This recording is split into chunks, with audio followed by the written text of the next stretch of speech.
The importance of sanctification.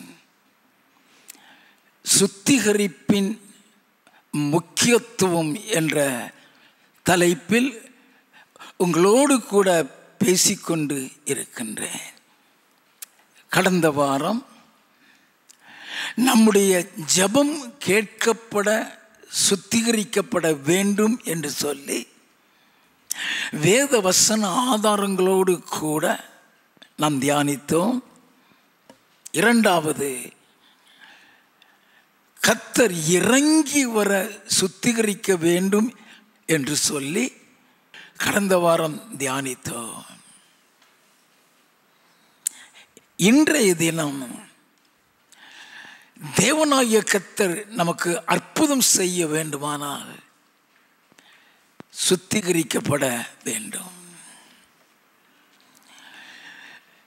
தேவனுடைய கோபம் தணிய வேண்டுமானால் அல்லது தேவனுடைய தண்டனையில் இருந்து தப்பிக்கப்பட வேண்டுமானால் சுத்திகரிக்க வேண்டும்.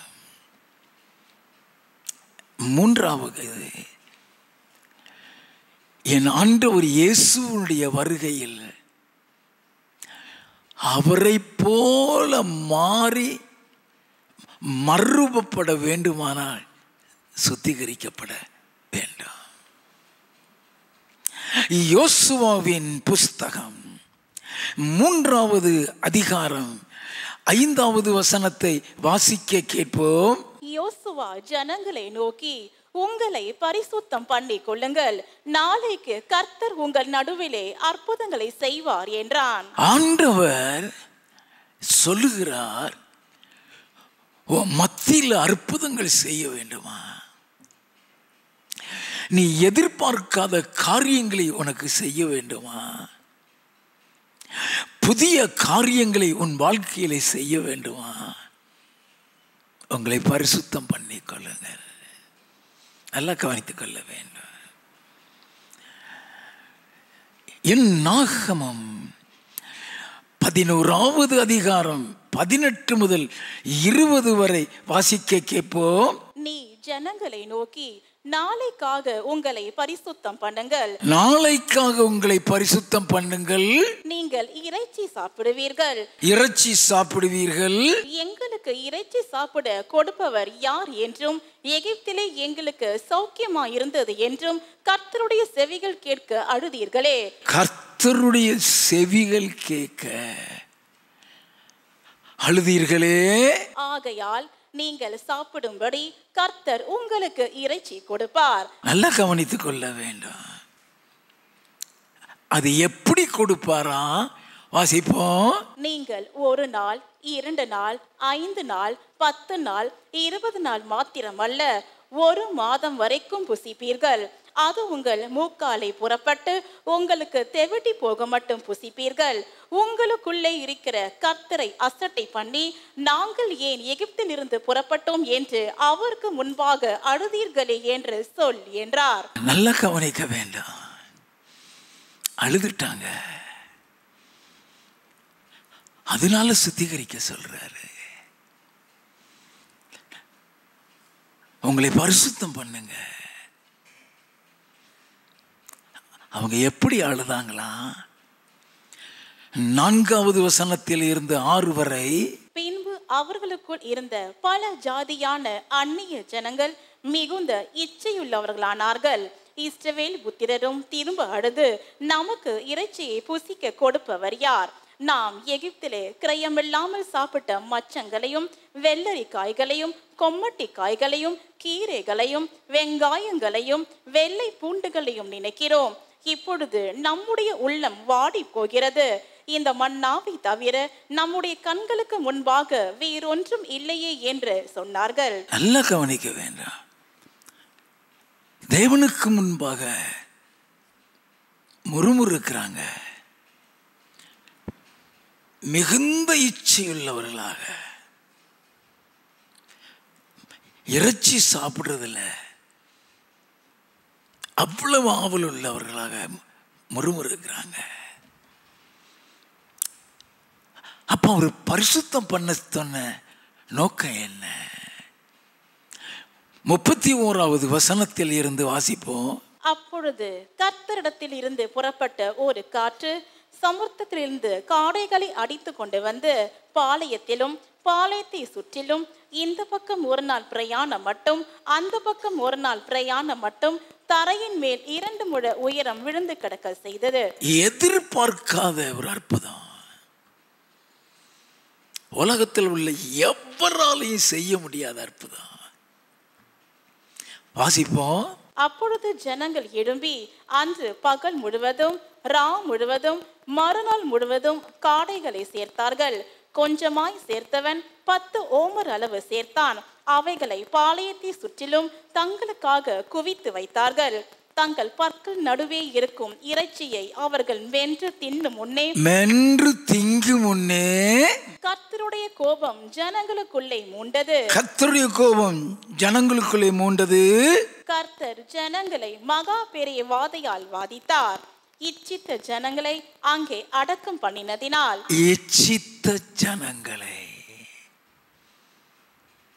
நல்லா கவனிக்க வேண்டாம். காலி பண்ணிட்டாரு.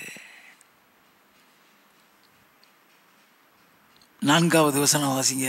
பின்பு அவர்களுக்குள் இருந்த பல ஜாதியான அந்நிய ஜனங்கள் மிகுந்த இச்சையுள்ளவர்களானார்கள்.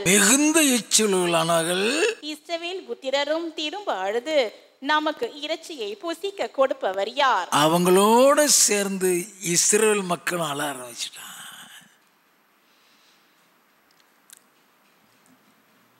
சுத்திகரிச்சவன்லாம் தப்பிச்சிட்டான்.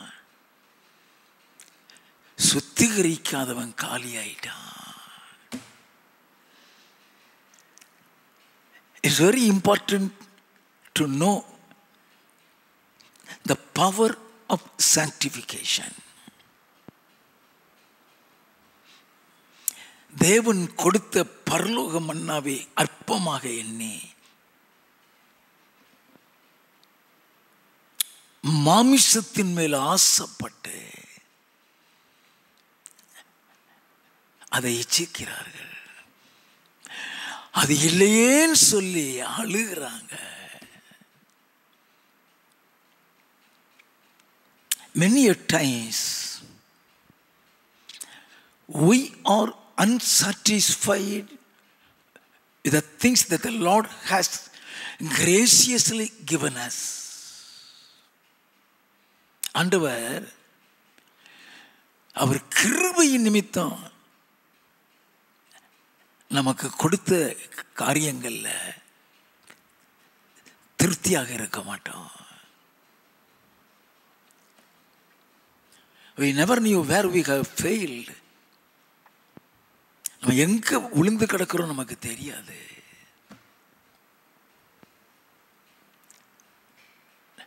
நன்றாக கவனிக்க வேண்டாம்.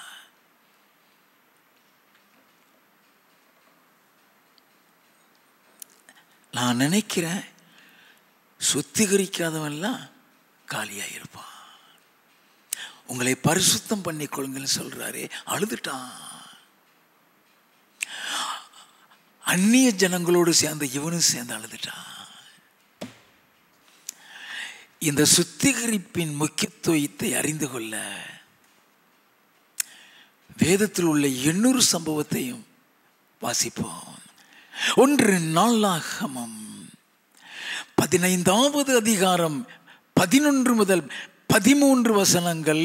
பின்பு தாவீது ஆசாரியராகிய சாதோக்கையும் அபியத்தாரையும் லேவியராகிய ஊரியேல், அசாயா, யோவேல், செமாயா, ஏலியேல், அமிரதாப் என்பவர்களையும் அழைத்து அவர்களை நோக்கி, லேவியரில் நீங்கள் பிதாக்களுடைய சந்ததிகளின் தலைவர், நீங்கள் இஸ்ரவேலின் தேவனாகிய கர்த்தரின் பெட்டியை அதற்கு நான் ஆயத்தம் பண்ணின ஸ்தலத்திற்கு கொண்டு வரும்படி உங்களையும் உங்கள் சகோதரரையும் பரிசுத்தம் பண்ணிக் கொள்ளுங்கள். முதலில் நீங்கள் அதை சுமக்காதபடியினாலும் நாம் நம்முடைய தேவனாகிய கர்த்தரை நியாயமானபடியே தேடாதே போனபடியினாலும் நியாயமான முறையிலே தேடாது போனபடியினாலும் அவர் நமக்குள்ளே அடிவிட பண்ணினார் என்றான். நமக்குள்ளே அடிவில பண்ணினாரே. அது எப்படிப்பட்ட அடி? 1 நாளாகமம் 13வது அதிகாரம் 7வது வசனத்தில் இருந்து, அவர்கள் தேவனுடைய பெட்டியை அபினதாபின் வீட்டில் இருந்து ஒரு புது ரதத்தின் மேல் ஏற்றி கொண்டு வந்தார்கள். ஊசாவும் அகியோவும் ரதத்தை நடத்தினார்கள். தாவீதும் சகல இஸ்ரவேலரும் தங்கள் முழு பலத்தோடும் தேவனுக்கு முன்பாக சுரமண்டலங்களையும் தம்புருகளையும் மேளங்களையும் கைத்தாளங்களையும் பூரிகைகளையும் சேவித்து மகிழ்ச்சியாய் ஆடி பாடினார்கள்.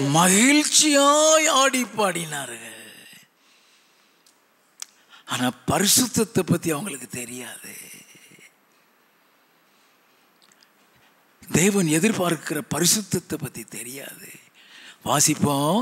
அவர்கள் கீதோனின் களமட்டும் வந்தபோது மாடுகள் இடறினபடியினால் ஊசா பெட்டியை பிடிக்க தன் கையை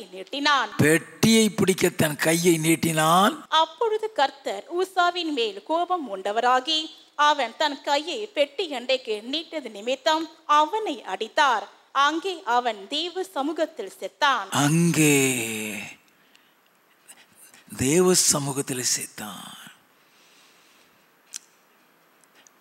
பரிசுத்தத்தில் தேவன் எவ்வளவு வைராக்கியமாய் இருக்கிறார். அதுக்கு தான் இப்போ அவர்கள் பலி செலுத்தி பரிசுத்தப்படுத்தி போகணும்னு நினைக்கிறாங்க. 1 நாளாகமம் 15வது அதிகாரம் 14வது வசனம். அப்படியே ஆசாரியரும் லேவியரும் இஸ்ரவேலின் தேவனாகிய கர்த்தரின் பெட்டியை கொண்டு வர தங்களை சுத்தம் பண்ணி கொண்டார்கள். 25வது வசனத்தில் இருந்து, இப்படி தாவீதும் இஸ்ரவேலின் மூப்பரும் 1000 சேர்வைக்காரரும் கர்த்தருடைய உடன்படிக்கை பெட்டியை ஓபேத் ஏதோமின் வீட்டிலிருந்து மகிழ்ச்சியோடு கொண்டு வர போனார்கள். கர்த்தருடைய உடன்படிக்கை பெட்டியை சுமைக்கிற லேவியருக்கு தேவன் அனுக்கிரகம் பண்ணினபடியால் அவர்கள் 7 காளைகளையும் 7 ஆட்டுக்கடாக்களையும் பலியிட்டார்கள். பரிசுத்தம் பண்ணுகிறதற்கு பலியிட்டார்கள். தாவீதும் பெட்டியை சுமக்கிற சகல லேவியரும் பாடகரும் பாடகரின் வேலையை விசாரிக்கிற தலைவன் ஆகிய கெனானியாவும் மெல்லிய புடவையான சால்வைகளை தரித்திருந்தார்கள். தாவீது சணல்நூல் ஏபூத்தை தரித்திருந்தான். அப்படியே இஸ்ரவேல் அனைத்தும் கர்த்தருடைய உடன்படிக்கை பெட்டியை கெம்பீரத்தோடும் எக்காலங்கள் பூரிகைகள் கைத்தாளங்களின் துணியோடும் தம்புருக்களையும் சுரமண்டலங்களையும் வாசிக்கிற சத்தத்தோடும் கொண்டு வந்தார்கள். இப்பொழுது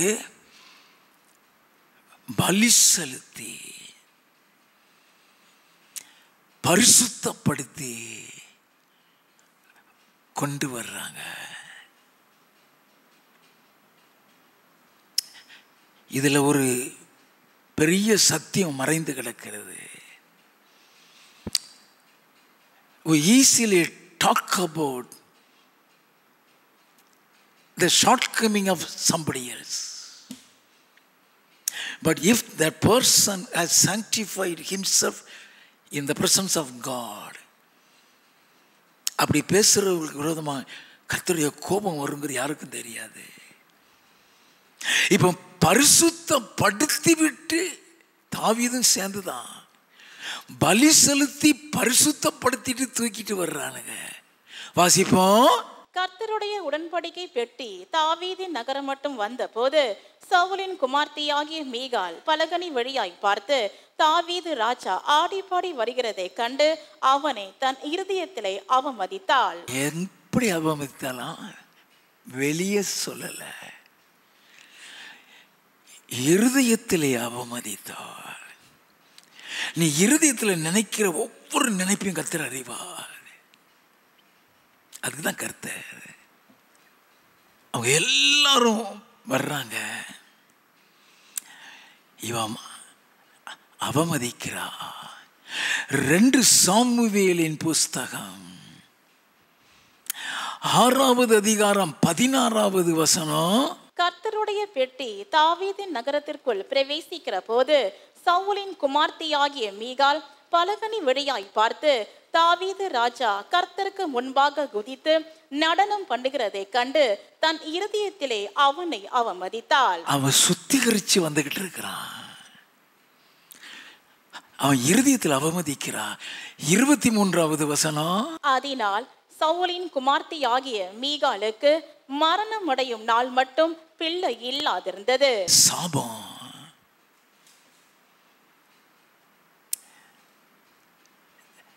அந்த சுத்திகரிப்புக்கு கர்த்தர் எத்தனை மதிப்பு கொடுக்கிறார். எதற்காக நம்ம சுத்திகரிக்க வேண்டும்? ஏன் அது வேதத்தில் இப்படிப்பட்ட வாக்குத்தத்தங்கள் நமக்கு உண்டாயிருக்கிறபடினால் பிரியமானவர்களே, உங்கள் மாமிசத்திலும் ஆவியிலும் உண்டான எல்லா சுசியும் நீங்க உங்களை சுத்திகரித்து கொண்டு பரிசுத்தமாகுதலை தெய்வ பயத்தோடு பூரணப்படுத்துங்கள் ஏன் சொல்லப்பட்டிருக்கிறது? அந்த சுத்திகரிப்பு தான் உன்னை பரலோகத்துக்குள்ள கொண்டு செல்லும். அந்த சுத்திகரிப்பு தான் உன் ஜெபத்துக்கு பதில் கிடைக்க வைக்கும். அந்த சுத்திகரிப்பு தான் உன் வாழ்க்கையில் அற்புதங்கள் செய்ய கர்த்தர் இறங்கி ஒரு உதவியாக இருக்கும்.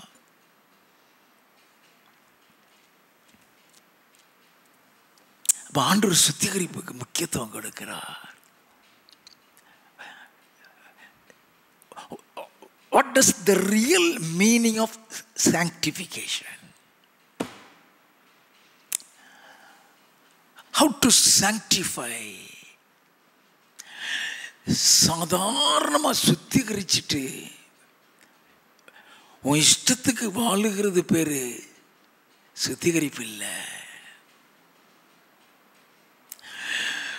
தேவனுடைய கோபத்தை தணிக்கக்கூடிய அளவுக்கு அந்த சுத்திகரிப்பு இருக்க வேண்டும்.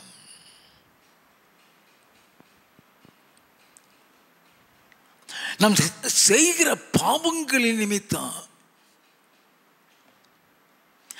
நாம் பேசின வார்த்தைகளின் நிமித்தம் அவருடைய கோபம் தணிகிற அளவுக்கு அந்த சுத்திகரிப்பு இருக்க வேண்டும். அப்படின்னா அது எப்படிப்பட்ட சுத்திகரிப்பு? யோனா எழுதின புஸ்தகம் 1வது அதிகாரம் 1வது 2வது வசனங்கள். அமித்தாயின் குமாரன் ஆகிய யோனாவுக்கு கர்த்தருடைய வார்த்தை உண்டாகி, அவர், நீ எழுந்து மகா நகரமாகிய நினிவேக்கு போய் அதற்கு விரோதமாக பிரசங்கி, அவர்களுடைய அக்கிரமம் என் சமூகத்தில் வந்து எட்டினது என்றார். ஆண்டவர் சொல்லுகிறாரே, அங்க போய் பிரசங்கிப்பா. அவருடைய அக்கிரமம் என் சமூகத்துக்கு வந்துட்டு. God wants to destroy that place. நல்லா தெரிய வேண்டும். அப்ப ஆண்டவர் அங்கு ஒரு எதிர்பார்ப்பு ஒன்று வைக்கிறாரு. அவருடைய இரக்கத்தை, அவருடைய கிருபையை பெற்றுக்கொள்ள அவருடைய எதிர்பார்ப்பை நாம் அறிந்து கொள்ள வேண்டும். எரேமியா தீர்க்கதரிசியின் புஸ்தகம் 18வது அதிகாரம் 5 முதல் 10 வசனங்கள். அப்பொழுது கர்த்தருடைய வசனம் எனக்கு உண்டாகி, அவர், இஸ்ரவேல் குடும்பத்தாரே, இந்த குயவன் செய்தது போல நான் உங்களுக்கு செய்யக்கூடாதோ என்று கர்த்தர் சொல்லுகிறார். இதோ இஸ்ரவேல் வீட்டாரே, களிமண் குயவன் கையில் இருக்கிறது போல நீங்கள் என் கையில் இருக்கிறீர்கள். பிடுங்குவேன், இடிப்பேன், அழிப்பேன் என்று நான் ஒரு ஜாதிக்கு விரோதமாகவும் ஒரு ராஜ்யத்துக்கு விரோதமாகவும் சொன்ன மாத்திரத்தில் நான் விரோதமாய் பேசின அந்த ஜாதியார் தங்கள் தீங்கை விட்டு திரும்பினால் நானும் அவர்களுக்கு செய்ய நினைத்த தீங்கை செய்யாதபடிக்கு மனம் மாறுவேன். ஆண்டவர் எதிர்பார்க்கிற ஒரு sanctification, not only asking forgiveness,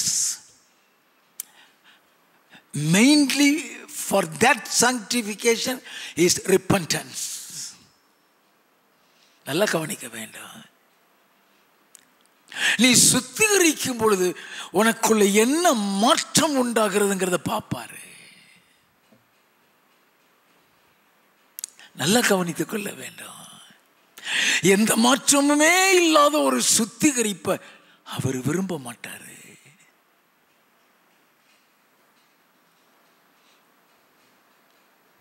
வாசிப்போம்.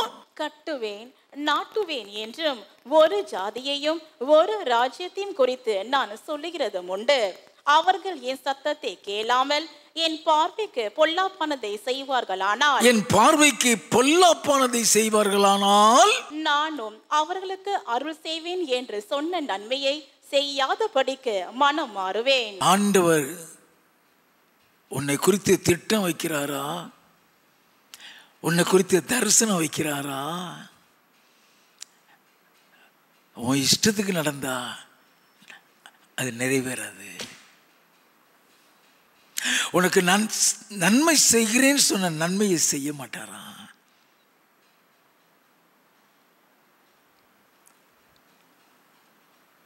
வேத வசனத்தை அதுக்கு தான் இயேசு ஆராய்ஞ்சு பாருங்கன்னு சொல்றாரு.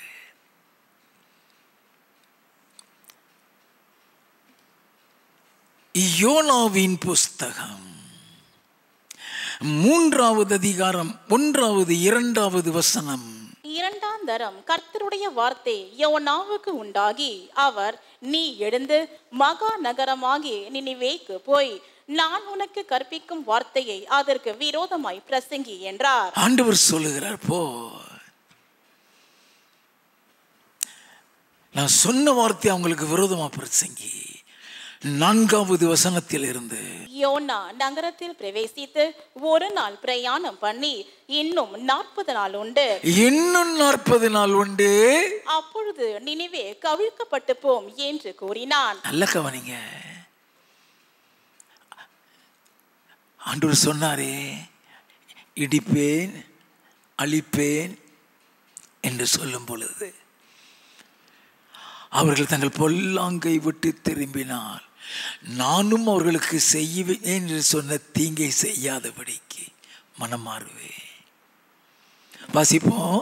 அப்பொழுது நினிவேயில் உள்ள ஜனங்கள் தேவனை விசுவாசித்து உபவாசம் செய்யும்படி கூறினார்கள். பெரியோர் முதல் சிறியோர் மட்டும் ரெட்டுடுத்தி கொண்டார்கள். இந்த செய்தி நினிவேயின் ராஜாவுக்கு எட்டின போது அவன் தன் சிங்காசனத்தை விட்டு எழுந்து தான் உடுத்தி இருந்த உடுப்பை கழற்றி போட்டு ரெட்டை உடுத்தி கொண்டு சாம்பலிலே உட்கார்ந்தான். மேலும் ராஜா தானும் தன் பிரதானிகளும் நிர்ணயம் பண்ணின கட்டளையாக நினிவேயில் எங்கும் மனுஷரும் மிருகங்களும் மாடுகளும் ஆடுகளும் ஒன்றும் ருசி பாராதிருக்கவும் மேயாமலும் தண்ணீர் குடியாமலும் இருக்கவும் மனுஷரும் மிருகங்களும் ரெட்டினால் மூடிக்கொண்டு தேவனை நோக்கி உரத்த சத்தமாய் கூப்பிடவும் அவரவர் தம் தம் பொல்லாத வழியையும் தம் தம் கைகளில் உள்ள கொடுமையையும் விட்டு திரும்பவும் கடவர்கள். அவரவர் தம் தம் பொல்லாத வழியையும் தம் தம் கைகளில் கொடுமையை விட்டு திரும்பவும் கடவர். யாருக்கு தெரியும், நாம் அழிந்து போகாதபடிக்கு ஒருவேளை தேவன் மனஸ்தாபப்பட்டு தம்முடைய உக்கிர கோபத்தை விட்டு திரும்பினாலும் திரும்புவார் என்று கூற சொன்னான். அப்ப what is the real meaning of sanctification? The repentance. மனம் மாறுகிறது. ஐயோ, இந்த தப்பு செய்துட்டேனே, ஐயோ இந்த பாவம் செய்துட்டேனே, ஆண்டவரே என்னை மன்னியும் என்று சொல்லுகிறது மாத்திரமல்ல, இனி அந்த பாவம் செய்ய மாட்டேன் ஆண்டவரே.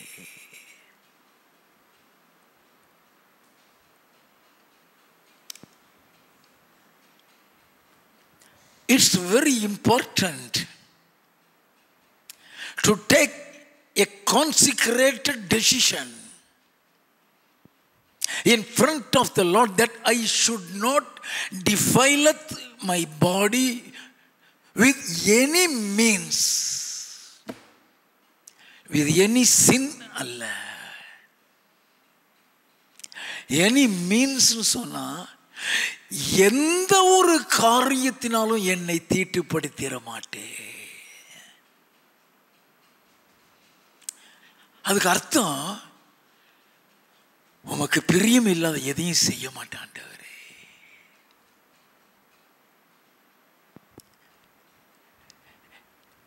unless you take a firm decision அல்லது a consecrated decision, it's rather difficult to overcome the sin. அல்ல கவனிங்க, நீ ஆண்டவருக்கு முன்னால் ஆண்டவரே நான் இதை செய்ய மாட்டேன் என்று சொல்லி உன் இருதயத்துக்குள்ள ஒரு தீர்மானம் எடுக்க வேண்டும். தானியேலின் புஸ்தகம் 1வது அதிகாரம் 8வது வசனம். தானியேல் ராஜாவின் போஜனத்தினாலும் அவர் பானம் பண்ணும் திராட்சை ரசத்தினாலும் தன்னை தீட்டுப்படுத்தலாகாதென்று தன் இருதயத்தில் தீர்மானம் பண்ணிக்கொண்டு, அவன் தீர்மானம், a consecrated decision, அது பேர் பொருத்தன அல்ல, தீர்மானம். I should not do this again. இதை நான் இனி செய்யக்கூடாது. I should not do it again. நான் இதை செய்யக்கூடாது. அப்படி நீ செய்யக்கூடாதுன்னு நீ நினைக்கும் பொழுதுதான் ஆண்டவரே இனி நான் செய்ய மாட்டேன். சங்கீத புஸ்தகம் 17வது சங்கீதம் 3வது வசனம். நீர் என் இருதயத்தை பரிசோதித்து, என் இருதயத்தை பரிசோதித்து, ராக்காலத்தில் அதை விசாரித்து, ராக்காலத்தில் அதை விசாரித்து, என்னை புடமிட்டு பார்த்தும், என்னை புடமிட்டு பார்த்தும் ஒன்றும் காணாதிருக்கிறீர். ஒன்றும் காணாதிருக்கிறீர். ஏன்? எதனால ஒன்றும் காணவில்லையா? வாசிப்போம். என் வாய் மீறாதபடிக்கு தீர்மானம் பண்ணினேன். தீர்மானம் பண்றதுனா என்ன? என் வாய் மீறாதபடிக்கு தீர்மானம் பண்ணினேன்னு சொல்றானே, அந்த வாய் மீறாதபடிக்கு அது என்ன தீர்மானம்? அது எப்படி பண்ண வேண்டும்? எல்லாம் கவனிக்க வேண்டும். சங்கீத புஸ்தகம் 39வது சங்கீதம் 1வது 2வது வசனங்கள். என் நாவினால் பாவம் செய்யாதபடிக்கு நான் என் வழிகளை காத்து துன்மார்க்கன் எனக்கு முன்பாக இருக்கும் மட்டும் என் வாயை கடிவாளத்தால் அடக்கி வைப்பேன் என்றேன். நான் மௌனமாகி ஊமையனாயிருந்தேன், நலமானதையும் பேசாமல் அமர்ந்திருந்தேன். என்னது? நல்லதை கூட பேசல, பயப்படுறான். அதுல கூட பாவம் வந்துருமா? நீ எவ்வளவுத்துக்கு எவ்வளவு வாயை அடக்கிறியோ உனக்குள்ள இருந்து அக்கினி புறப்படும். 3வது வசனம். என் இருதயம் எனக்குள்ளே அனல் கொண்டது. என் இருதயம் வாயை மூடினுடைய அனல் கொள்ளுது. அந்த அனல்ல கொஞ்சம் எண்ணெயை ஊத்திட்டினா கொழுந்து விட்டு எரியும். அதை ஊத்துறான். வாசி. நான் தியானிக்கையில் அக்கினி மூண்டது. தியானிக்கும் பொழுது நல்லா கவனிக்க வேண்டும். அப்ப ஆண்டவருடைய சமூகத்துக்குள்ள we never knew the real meaning of sanctification. நீ உன்னை பரிசுத்தப்படுத்துற கர்த்தர் உன்னை மன்னிக்கிறாரு. உன் பாதாளத்துக்கு போகக்கூடிய பாவத்தை கூட உனக்கு மன்னிக்கிறாரு. அப்படி மன்னிக்கும் போது அவர் உன்னை எதிர்பார்ப்பாரு. யோவான் எழுதின சுவிசேஷம் 8வது அதிகாரம் 9வது 10வது வசனங்கள். அவர்கள் அதை கேட்டு தங்கள் மனசாட்சியினால் கடிந்து கொள்ளப்பட்டு பெரியோர் முதல் சிறியோர் வரைக்கும் ஒவ்வொருவராய் போய்விட்டார்கள். இயேசு தனித்திருந்தார். அந்த ஸ்திரீ நடுவே நின்றாள். இயேசு நிமிர்ந்து அந்த ஸ்திரீயை தவிர வேறொருவரையும் காணாமல், ஸ்திரீயே, உன்மேல் குற்றம் சாட்டினவர்கள் எங்கே? ஒருவனாகிலும் உன்னை ஆக்கினைக்குள்ளாக தீர்க்கவில்லையா என்றார். அதற்கு அவள், இல்லை ஆண்டவரே என்றாள். இயேசு அவளை நோக்கி, நானும் உன்னை ஆக்கினைக்குள்ளாக தீர்க்கிறதில்லை. நானும் ஆக்கினைக்குள்ளாக தீர்க்க மாட்டேன். நீ போ, இனி பாவம் செய்யாதே என்றார். அதுதான் நீ போ. யாரையா மன்னிச்சாரு? 4வது வசனத்தில் இருந்து, போதகரே, இந்த ஸ்திரீ விபச்சாரத்தில் கையும் மெய்யுமாய் பிடிக்கப்பட்டால் இப்படிப்பட்டவர்களை கல்லெறிந்து கொள்ள வேண்டும் என்று மோசே நியாயப்பிரமாணத்தில் நமக்கு கட்டளையிட்டிருக்கிறாரே, நீர் என்ன சொல்லுகிறீர் என்றார்கள். இந்த இன்சிடென்ட் நீங்க கொஞ்சம் கவனிக்கணும். கர்த்தர் அவளுடைய பாவத்தை மட்டும் மன்னிக்கவில்லை, அவளை மரணத்தில் இருந்தும் காப்பாற்றி இருக்கிறாரு. ஐயா, தேவனுடைய கோபக்கிணையில இருந்து அவளை காப்பாற்றி இருக்கிறாரு. மரணத்தில் இருந்து காப்பாற்றி இருக்கிறாரு, தேவனுடைய கோபக்கிணையில இருந்து காப்பாற்றி இருக்கிறாரு, பாதாளத்துக்கு போகிறவளை காப்பாற்றி இருக்கிறாரு. அப்படி காப்பாற்றும் பொழுதுதான் அவளிடத்தில் அவர் எதிர்பார்க்கிறது, இனி பாவம் செய்யாத,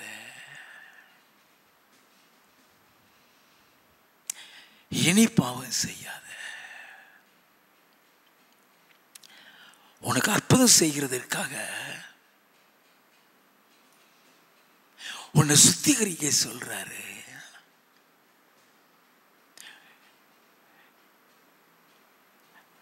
அற்புதம் செஞ்சிட்டாருன்னு சொல்லி சந்தோஷப்பட்டாத. அந்த செஞ்ச அற்புதத்துக்கு சுத்திகரிப்பு மாத்திரம் இல்ல, எதிர்பார்ப்பாரு. என்ன எதிர்பார்க்கிறாரு? யோவான் எழுதின சுவிசேஷம் 5வது அதிகாரம் 14வது வசனம். அதற்கு பின்பு இயேசு அவனை தேவாலயத்திலே கண்டு, இதோ நீ சொஸ்தமானாய், அதிக கேடானதொன்றும் உனக்கு வராதபடி இனி பாவம் செய்யாதே என்றார். ஆண்டவர் ஏனோ தானோன்னு நம்மளுடைய வாழ்க்கையில் செய்கிறாருன்னு நினைக்காதீங்க. God has expectations. God never do anything in our life without any expectations. He himself come forward and do miracles in your life. அவர் தான் வந்து செய்கிறாரு. நீ எதிர்பார்க்காததை செய்வாரு, உன்கிட்ட எதிர்பார்ப்பாரு. நீ எதிர்பார்க்காததை செய்யும் பொழுது உன்னிடத்தில் எதிர்பார்ப்பாரு.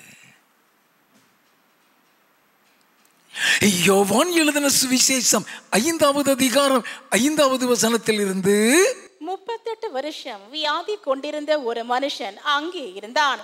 படுத்திருந்த அவனை இயேசு கண்டு, அவன் வெகு காலமாய் வியாதியஸ்தன் என்று அறிந்து அவனை நோக்கி, சொஸ்தமாக வேண்டும் என்று விரும்புகிறாயா என்று கேட்டார். அங்க ஆயிரக்கணக்கானவர் படுத்து கிடக்கான்.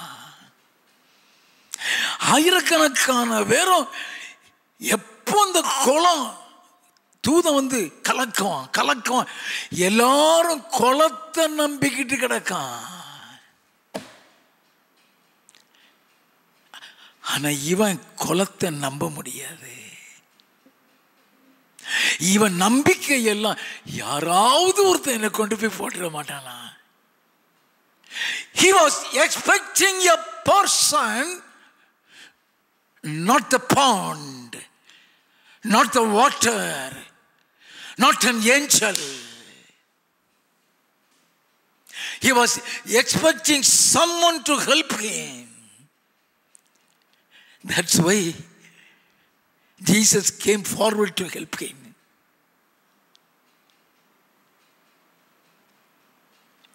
அவரே முன் வந்து உதவி செய்கிறாரு. வாசிப்போம். அதற்கு வியாதியஸ்தன், ஆண்டவரே, தண்ணீர் கலக்கப்படும் போது என்னை குளத்தில் கொண்டு போய் விடுகிறதற்கு ஒருவரும் இல்லை, ஒருத்தன் கூட இல்ல. நான் போகிறதற்குள்ளே வேறொருவன் எனக்கு முந்தி இறங்கி விடுகிறான் என்றான். அதனால நான் போகல.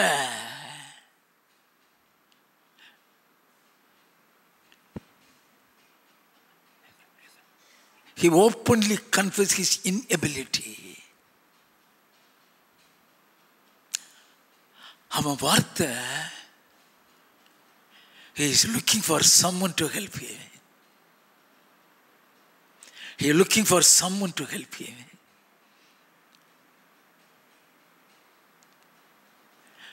அந்த உதவி செய்யறதுக்கு தான் இயேசு வர்றாரு. அந்த உதவி செய்யறது யாரெல்லாம் உதவி இல்லாம அனாதையா இருக்கிறாங்களோ, யாரெல்லாம் திக்கற்றவர்களா இருக்கிறாங்களோ, யாருக்கெல்லாம் உதவிக்கு ஆளை இல்லாம இருக்கிறாங்களோ, அவர் முன் வந்து உதவி செய்கிறாரு. அவர் உதவி செய்துட்டாருன்னு உடனே இஷ்டத்துக்கு போக விட மாட்டாரு. வாசிப்போம் தொடர்ந்து. இயேசு அவனை நோக்கி எழுந்திரு, உன் படுக்கையை எடுத்துக்கொண்டு நட என்றார். உடனே அந்த மனுஷன் சொஸ்தமாகி தன் படுக்கையை எடுத்துக்கொண்டு நடந்து போனார். எதிர்பார்க்காத ஒரு அற்புதம், unexpected miracle. When God does something unexpectedly in your life, He expects something from you. அவனை மறுபடியும் சந்திக்கிறாரு. அவனை சந்திக்கிறதுக்குனே மறுபடியும் வருகிறாரு. 14வது வசனம். அதற்கு பின்பு இயேசு அவனை தேவாலயத்திலே கண்டு, இதோ நீ சொஸ்தமானாய், அதிக கேடானதொன்றும் உனக்கு வராதபடி இனி பாவம் செய்யாதே என்றார். இனி பாவம் செய்யாதே, இனி பாவம் செய்யாதே. What is the main purpose of sanctification? எதற்காக ஆண்டவர் சுத்திகரிங்கன்னு சொல்றாரு? நீ சுத்திகரிச்சுட்டு உன் இஷ்டத்துக்கு போறது இல்லை. எந்த பாவத்தை சொல்லி சுத்திகரிக்கிறாயோ அந்த பாவத்தை திரும்ப செய்யக்கூடாது.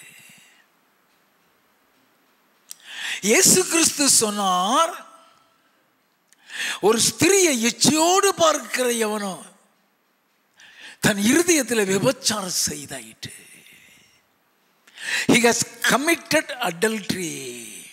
According to the word of God, பரலோகம் போக முடியாது. அதுக்கு தான் உன்னைய சுத்திகரிக்க சொல்லுகிறாரு. நல்லா கவனிங்க. நீ சுத்திகரிச்சதுக்கு அப்புறம் எந்த பாவத்தை எந்த இச்சைக்காக நீ சுத்திகரிச்சீரோ அதுக்கப்புறம் நீ எப்படி நடக்கணும்னு சொல்றாரு. நீதிமொழிகளின் புஸ்தகம் 4வது அதிகாரம் 25வது வசனம். உன் கண்கள் நேராய் நோக்க கடவது, உன் கண்ணிமைகள் உனக்கு முன்னே செவ்வையாய் பார்க்க கடவது. நம்ம ஒரு பாவம் செஞ்சிட்டோம் அப்படின்னா திரும்ப அதை செய்யாம இருக்கணும்னா உன் கண்ணு நேர பார்க்க வேண்டும்.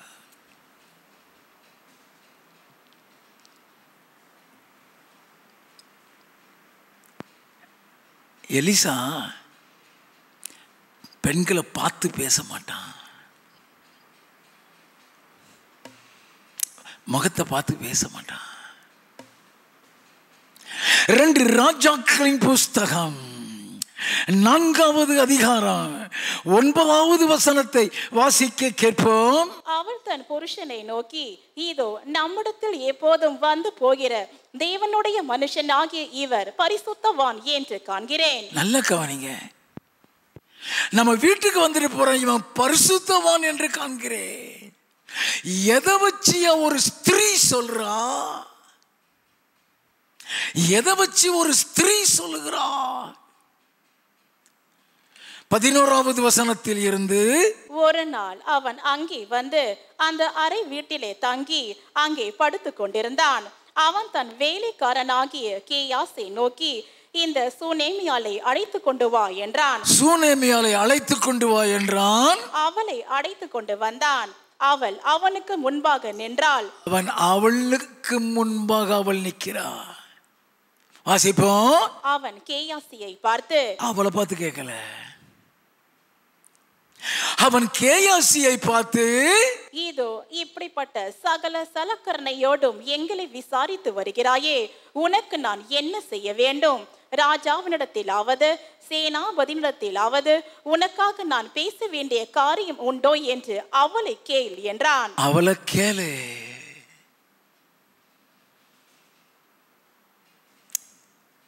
Very important. நீ பரிசுத்தவான்னா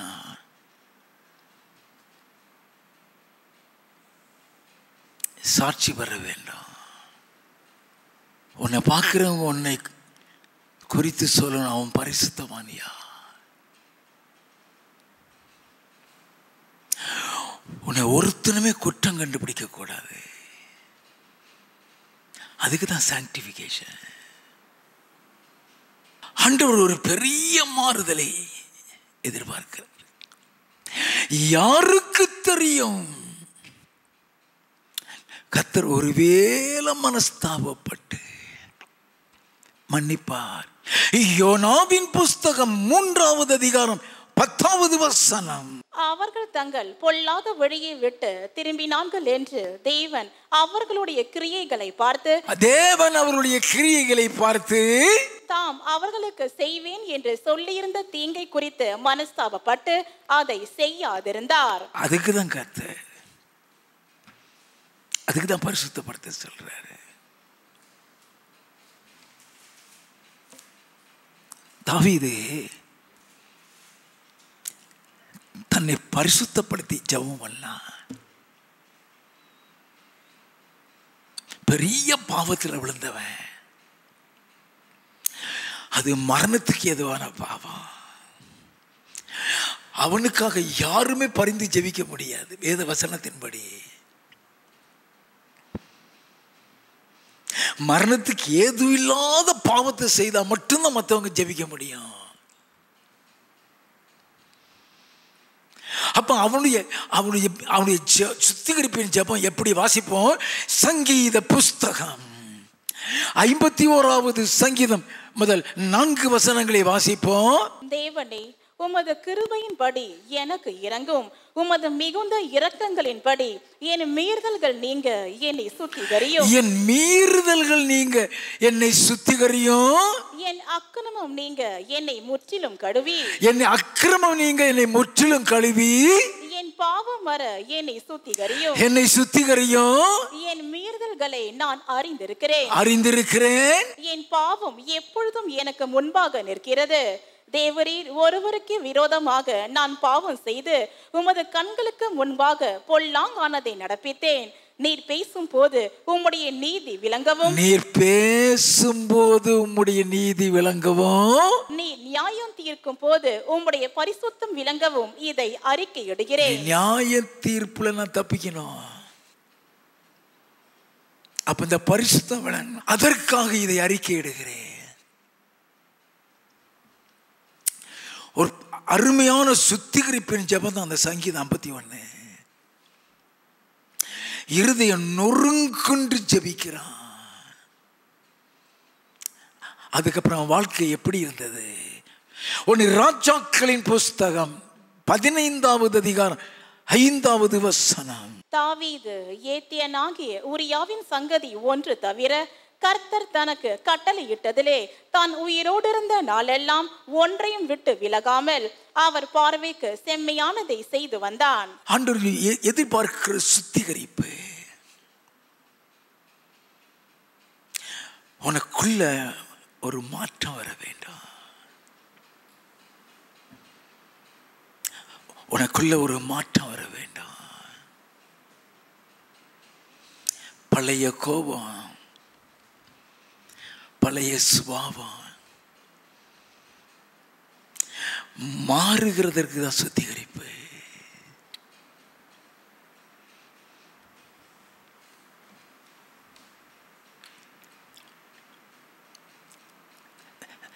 தேவன் அற்புதம் செய்ய சுத்திகரிப்பு பார்த்தோம். தேவனுடைய கோபம் தனிய சுத்திகரிப்பு பார்த்தோம். அவருடைய வருகையில் அவருக்கு முன்பாக நிற்க ஒரு சுத்திகரிப்பு உண்டு. ஒன்று யோவானின் புஸ்தகம் 3வது அதிகாரம் 2, 3 வசனங்கள். பிரியமானவர்களே, இப்பொழுது தேவனுடைய பிள்ளைகளாயிருக்கிறோம், இனி எவ்விதமா இருப்போம் என்று இன்னும் வெளிப்படவில்லை. ஆகிலும் அவர் வெளிப்படும் போது அவர் இருக்கிற வண்ணமாகவே நாம் அவரை தரிசிப்பதினால் அவருக்கு ஒப்பா இருப்போம் என்று அறிந்திருக்கிறோம். அவர் வெளிப்படும் பொழுது அவரை மாதிரி இருக்க வேண்டுமா? வாசிப்போம். அவர் மேல் இப்படிப்பட்ட நம்பிக்கை வைத்திருக்கிறவனும் அவர் சுத்தம் உள்ளவராய் இருக்கிறது போல தன்னையும் சுத்திகரித்துக் கொள்கிறான். அப்ப இப்படிப்பட்ட நம்பிக்கை வைத்திருக்க அவருடைய வருகையில் காணப்படுவோங்கிற நம்பிக்கை. அப்போ வேதம் வசனத்தின்படி அந்த சுத்திகரிப்பு நம்மளை இயேசுவை போல் மாற வைக்க வேண்டும். Sanctification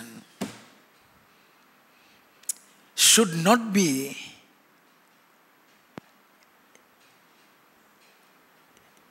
a prayer of routine. வழக்கமாக பண்ணுகிறது மாதிரி பண்ணிட்டு இருக்கிறது இல்லை. There should be some internal change.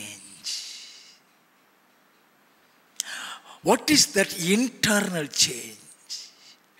2 கொரிந்தியரின் புஸ்தகம் 5வது அதிகாரம் 17வது வசனம்.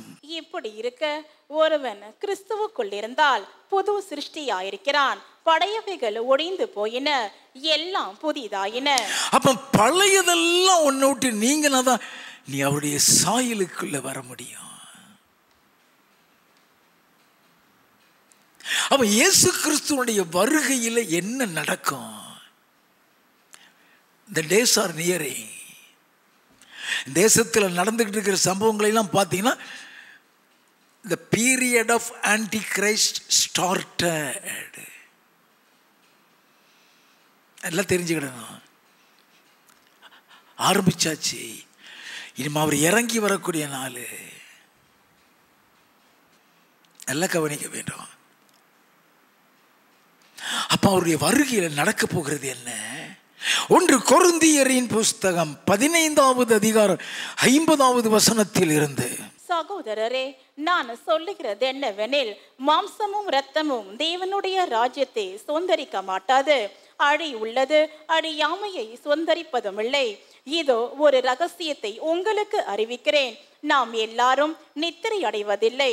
ஆகிலும் கடைசி எக்காலம் தொனிக்கும் போது, கடைசி எக்காலம் தொனிக்கும் பொழுது, ஒரு நிமிஷத்திலே, ஒரு இமை பொழுதிலே நாம் எல்லாரும் மறுரூபமாக்கப்படுவோம். ஒரு நிமிஷத்திலே, ஒரு இமை பொழுதிலே மறுரூபமாக்கப்படுவோம். Transformation is different. Transfiguration is different. Without transformation, there won't be any transfiguration. நல்ல கவனிங்க. மாறுதல் என்று சொல்லுகிறது வேற, மறுரூபம் என்று சொல்லுகிறது வேற. உனக்குள்ள எந்த மாறுதலும் இல்லாமல் மறுரூபம் அடைய முடியாது.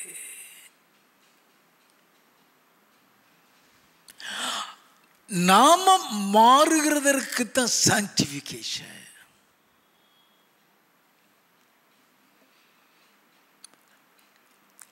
விபச்சாரம் செஞ்சிட்ட, மன்னிப்பு கேட்டு அழுகிற, சாகு வரைக்கும் அந்த பக்கம் திரும்பாத. குடிகாரனா இருக்கிற, மனம் திருந்திட்ட, சாகு வரைக்கும் அந்த பக்கம் திரும்பாத.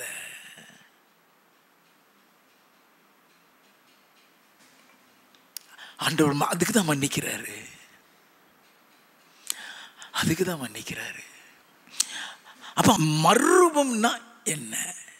ஒரு இமை பொழுது, ஒரு நொடி பொழுது மறுரூபமாகவும் சொல்லப்பட்டிருக்குது இல்லையா? அந்த மறுரூபம்னா என்ன? 2 கொரிந்தியரின் புஸ்தகம் 3வது அதிகாரம் 18வது வசனம். நாம் எல்லாரும் திறந்த முகமாய் கர்த்தருடைய மகிமையை கண்ணாடியிலே காண்கிறது போல கண்டு. கர்த்தருடைய மகிமையை கண்ணாடியில காண்கிறது போல எப்படி நீ நிற்கிற, உனக்கு முன்னால கண்ணாடி இருக்குது, அந்த கண்ணாடியில் நீ பார்க்கும்போது உன் ஃபிகர் அங்கே அப்படியே தெரியும், உன் ஃபிகர் அப்படியே தெரியும். அதே மாதிரி அவருடைய வருகையில் அவர் உனக்கு முன்னால் நிற்கிறார், எப்படி நிற்கிறாரோ அதே ரூபத்தில் நீ நிற்ப. திரும்ப வாசிங்கிறது. நாம் எல்லாரும் திறந்த முகமாய் கர்த்தருடைய மகிமையை கண்ணாடியிலே காண்கிறது போல கண்டு ஆவியாயிருக்கிற கர்த்தரால் அந்த சாயலாகத்தானே மகிமையின் மேல் மகிமை அடைந்து மறுரூபப்படுகிறோம். அந்த சாயலா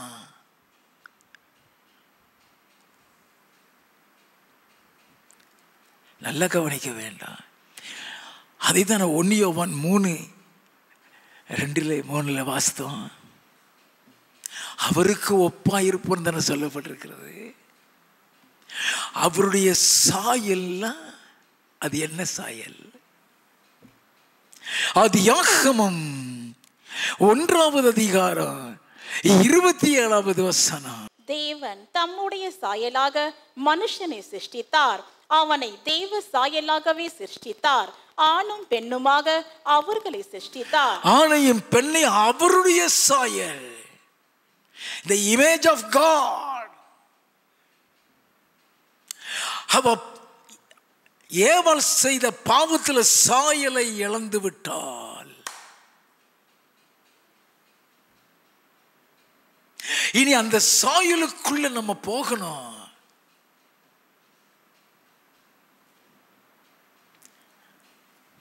அந்த சாயலுக்குள்ள போகிறது இருக்கு. அவர் வருகையில் அவர் எப்படி நம்மளை மாத்துகிறாராம்? பிலிப்பியரின் புஸ்தகம் 3வது அதிகாரம் 20-21. நம்முடைய குடியிருப்போ பரலோகத்தில் இருக்கிறது, அங்கே இருந்து கர்த்தராய் இருக்கிற இயேசு கிறிஸ்து என்னும் இரட்சகர் வர எதிர்பார்த்து கொண்டிருக்கிறோம். அவர் எல்லாவற்றையும் தமக்கு கீழ்ப்படுத்தி கொள்ளத்தக்க தம்முடைய வல்லமையான செயலின்படியே நம்முடைய அற்பமான சரீரத்தை தம்முடைய மகிமையான சரீரத்திற்கு ஒப்பாக மறுரூபப்படுத்துவார். அவருடைய மகிமையான சரீரத்துக்கு ஒப்பாக அதை ஆவியானவர் செய்கிறாரு. இயேசுவை போல உருவாகிறது. அவரை போல உருவாகிறதற்கு தான் இந்த சுத்திகரிப்பு.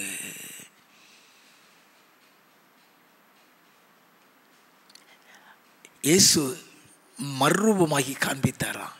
எப்படி? மத்தேயு எழுதின சுவிசேஷம் 17வது அதிகாரம் 2வது வசனம். அவர்களுக்கு முன்பாக மறுரூபமானார், அவர் முகம் சூரியனை போல பிரகாசித்தது. அவருடைய முகம் சூரியனை போல பிரகாசித்தது. அவர் வஸ்திரம் வெளிச்சத்தை போல வெண்மையாயிற்று. இதே மாதிரி தான் நம்ம பரலோகத்தில் இருப்போமா? இயேசு சொன்னாரு. மத்தேயு எழுதின சுவிசேஷம் 13வது அதிகாரம் 43வது வசனம். அப்பொழுது நீதிமான்கள் தங்கள் பிதாவின் ராஜ்யத்திலே சூரியனை போல பிரகாசிப்பார்கள். பிதாவின் ராஜ்யத்திலே சூரியனை போல பிரகாசிப்பார்களா? இதை தானியேல் சொல்லுகிறான். தானியேலின் புஸ்தகம் 12வது அதிகாரம் 3வது வசனம். ஞானவான்கள் ஆகாய மண்டலத்தின் ஒளியை போலவும் அநேகரை நீதிக்குட்படுத்துகிறவர்கள் நட்சத்திரங்களைப் போலவும் என்றென்றைக்கும் உள்ள சதா காலங்களிலும் பிரகாசிப்பார்கள். நல்லா கவனிக்க வேண்டாம். இந்த சுத்திகரிப்புல ஞானமும் நமக்கு கொடுக்கப்படும். பரலோகத்துக்கு போகிறதுக்கு என்னெல்லாம் தேவையோ அத்தனையும் இந்த சுத்திகரிப்புல உண்டு. ஞானவான்கள் என்று சொல்லியிருக்கிறாரே, அப்போ பரலோகத்தை சுதந்திரிக்கக்கூடிய ஒரு ஞானம் உண்டு. பரலோகத்துக்கு நீ உள்ள போகிறோன்னா இன்னொரு எதிர்பார்ப்பும் உண்டு.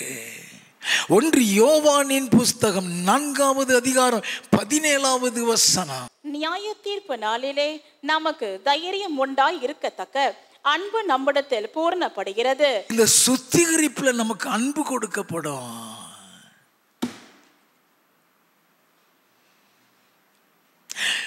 ஐயா, சுத்திகரிப்புன்னு சொல்றது ஏதோ பாவம் மன்னிப்பை கேட்டுட்டு போறது இல்லை. நம்ம அப்படிதான் நினைச்சு செஞ்சுக்கிட்டு இருக்கிறோம். There should be some internal transformation. உனக்குள்ள ஒரு மாற்றம் வரும் பொழுது நீ தனி நபராய் இருக்க மாட்டாய்.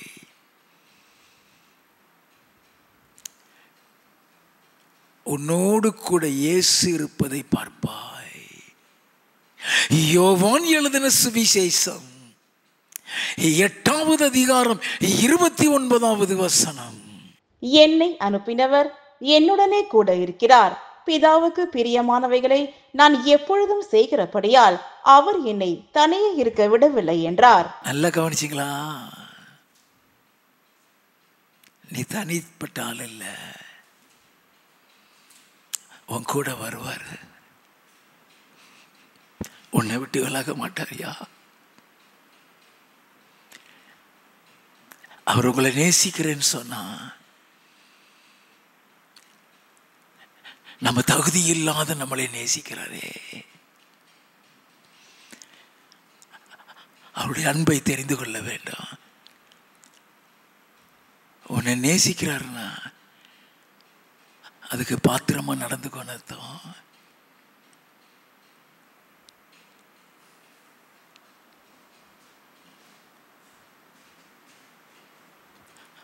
அதுக்கு பாத்திரமா நடந்துக்கணும் அர்த்தம். அன்பை விட்டு போயிடாத.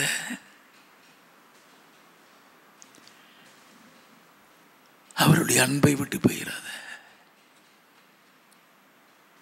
உன்னை நேசிக்கிறேன்னு சொன்னார் இல்லையா? அந்த அன்பை உன்னை எதிர்பார்ப்பாரு தெரியுமா? யோவான் எழுதின சுவிசேஷம் 13வது அதிகாரம் 34, 35.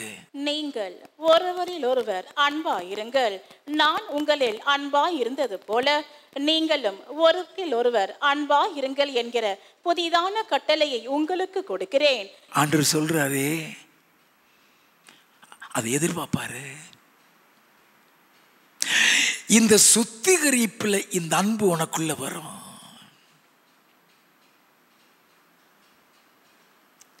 What are all the qualifications needed to enter into the kingdom of God? All will be given to everyone, those who sanctify according to the will of God. நல்லா கவனித்துக் கொள்ள வேண்டும்.